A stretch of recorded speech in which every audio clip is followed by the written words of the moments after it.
My name is Jane. I'm a registered dietitian and certified diabetes care and education specialist at the Salt Lake City VA. Today I'm going to make one of my favorite recipes for you, cowboy caviar.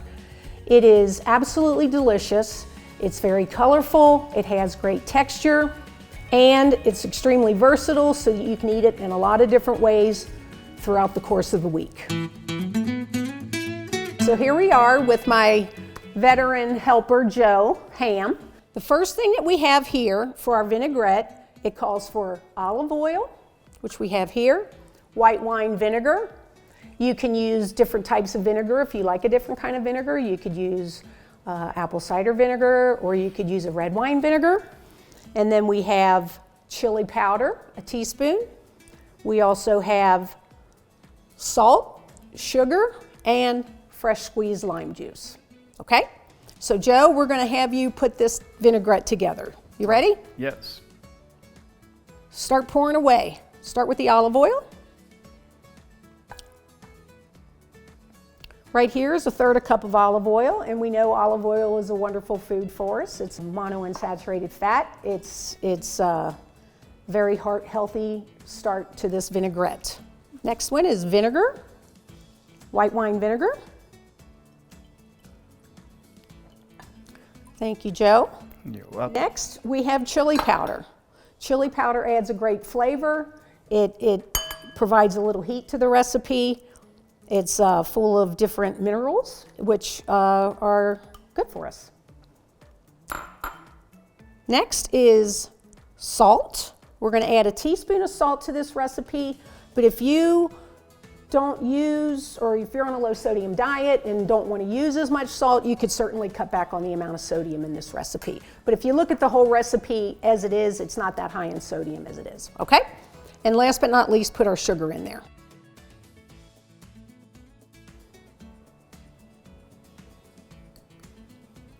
Actually, you need to add the lime. So take this. Nope, we're going to let you use this.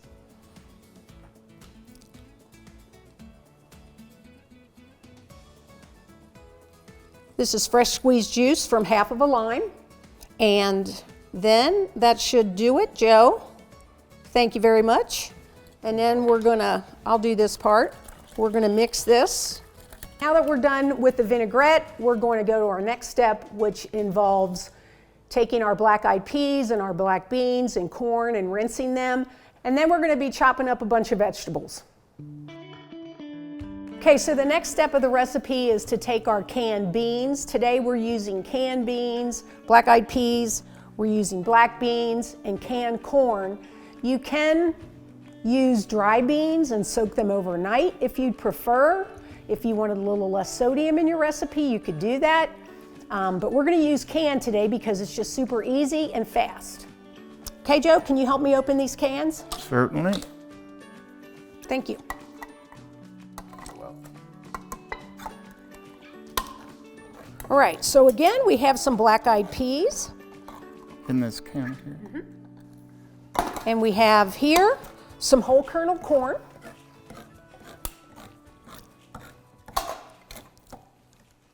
And our can of black beans. All right, Joe, so we're going to pour this in. Why don't you do this for me?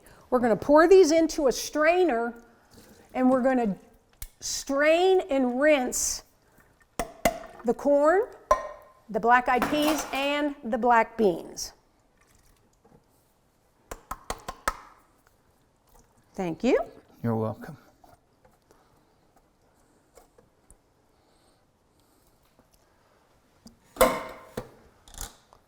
Jane, I have a question. Why is it that we have to rinse the corn and the beans? Well, we're rinsing them because when you buy them in the can, they create a little bit of liquid, which is a little bit more dense, and we don't want this to be in the recipe because it's going to make it a little mushier and things like that. So we want this to be a nice crisp recipe, so we're going to rinse this off a little bit. And plus, another thing that this does is it rinses off a little bit of sodium off of the canned products, so we don't get as much sodium in there, okay? Thank you. There we go. We're rinsing that, and we're going to let these sit and dry out a little bit until we assemble the rest of our ingredients.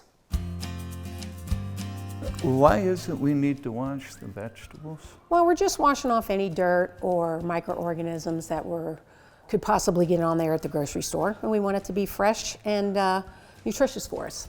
So the first thing we want to do is chop our tomatoes, and I'm using Roma tomatoes today, and you can use different kinds of tomatoes. You could use grape tomatoes if it's easier for you to chop it. We just went with Romas today, okay, because they're very firm and they maintain their texture.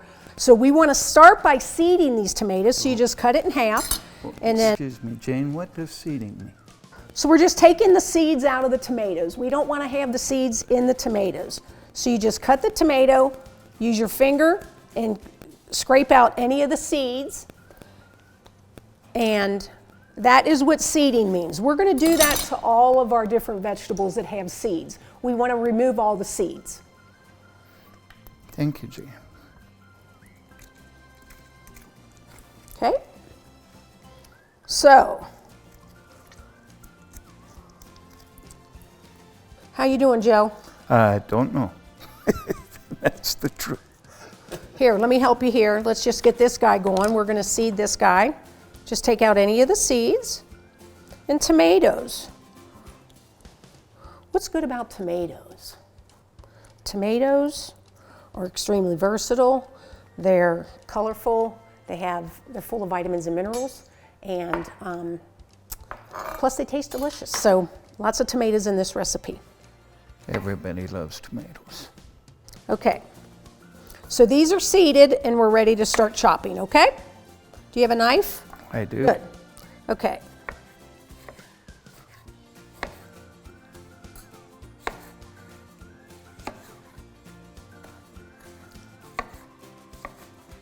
We want to dice these tomatoes into small little pieces. That's a dice, not a chop.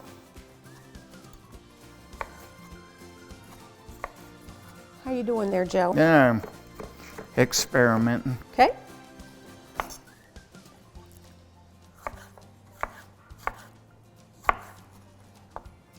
We're going to start assembling our ingredients and put them in these bowls, okay?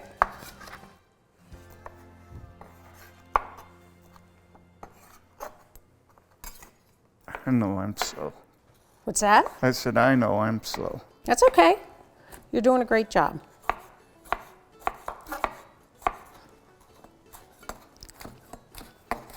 Used to be a lot handier with a knife before I got these shapes. So the main tool that you need to make this recipe is a good knife. It's important to have a good knife. Make sure it's very sharp. You're going to be doing a lot of chopping through this recipe. And if you have a really sharp knife, it really cuts through the vegetables really well. And you don't have too much mush on the sides, things like that. So always making sure you have a good knife in the kitchen is important. Our next step is going to be to cut our bell peppers. Again, we're going to cut the pepper. We're going to take the seeds out of it, okay? So you can just do it this way. Adds a great color, a nice green color, great texture to our recipe. So I'm just going to remove this. Throw it in there, thanks. And then we have to, again, chop some more stuff, okay? So we are going to chop our bell peppers.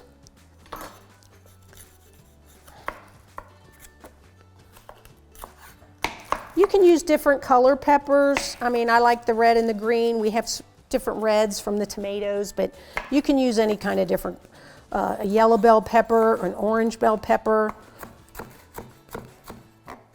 Anything works, okay? And we just chop away.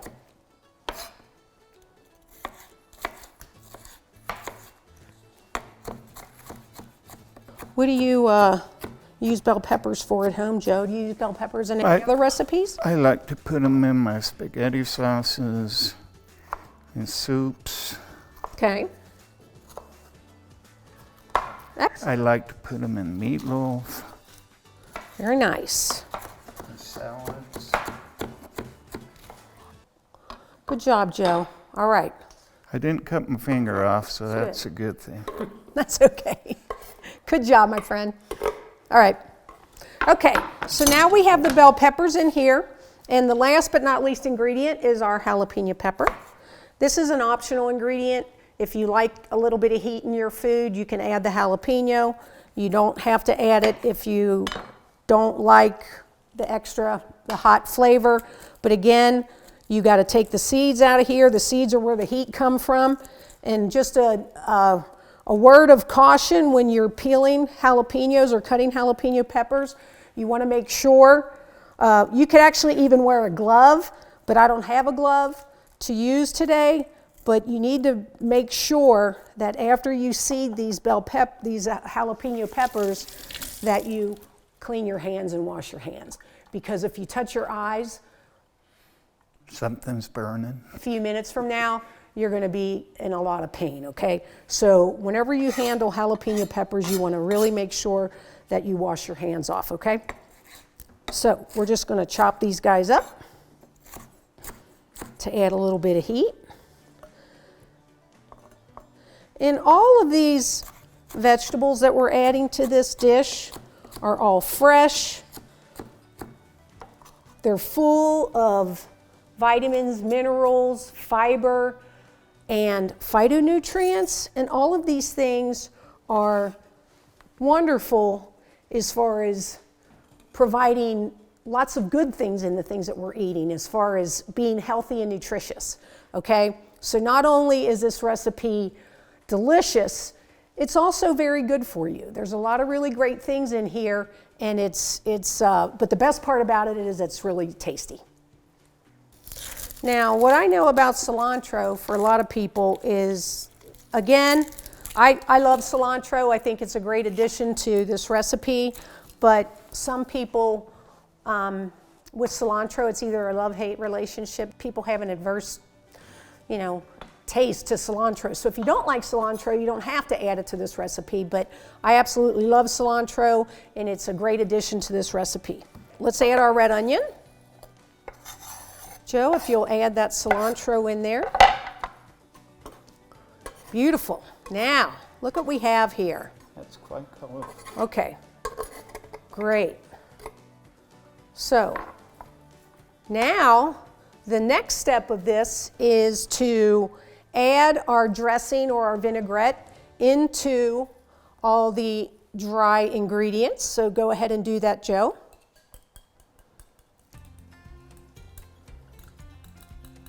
Nice, that looks good.